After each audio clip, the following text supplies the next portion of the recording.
There are thousands of people who have been displaced as a result of the war in Georgia.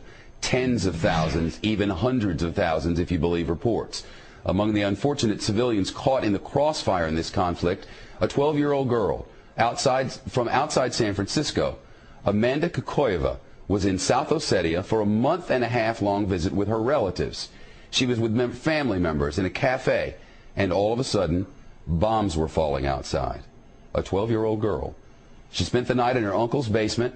She was able to flee to Russia, flee to the north, catch a flight home from Moscow. With us now, Amanda Kokoyeva and her aunt Laura, live with us from our San Francisco bureau. It's great to see you. Welcome home. Thank you.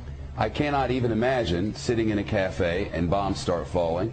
I mean, I've been to wars where that happens, but when you were there wasn't really a war happening. It started when you were there. Describe for us what that was like. It was really scary. I didn't know what was happening.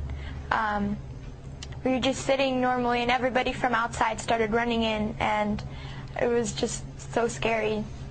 Where did you go? What did you do? We called my uncle on the restaurant house phone because our cell phones weren't working. And so we called him, and he came to pick us up and drove us to his house. We ended up spending the night in the basement. Were there bombs falling all the while? I didn't see any. But before I say anything else, I just want to say that I was running from Georgian troops bombing our city, not Russian troops. I want to say thank you to the Russian troops that were helping us out. Where is your family now, and how are they? Some of my cousins, aunts, and uncles are in North Ossetia right now, and they are safe. But my grandma and some of my aunts and uncles are still back there, and I don't know. We don't have any contact with them. I don't know if they're alive or anything.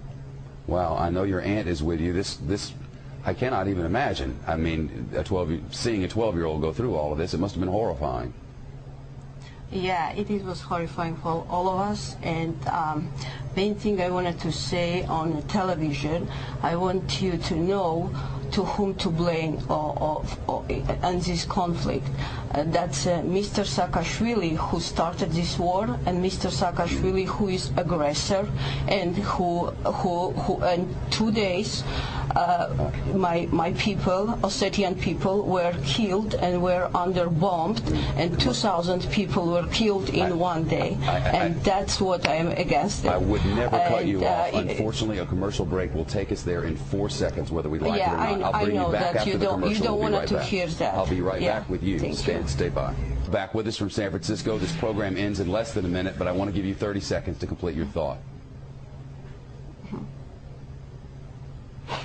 So go ahead. Yes, my house is burned in South Ossetia, where I lived, and we can blame only one person, and Georgian government. I'm not blaming Georgian people.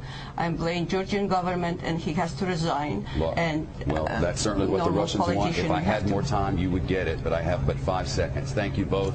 The young girl's a hero in San Francisco, and understandably, there are gray areas in war.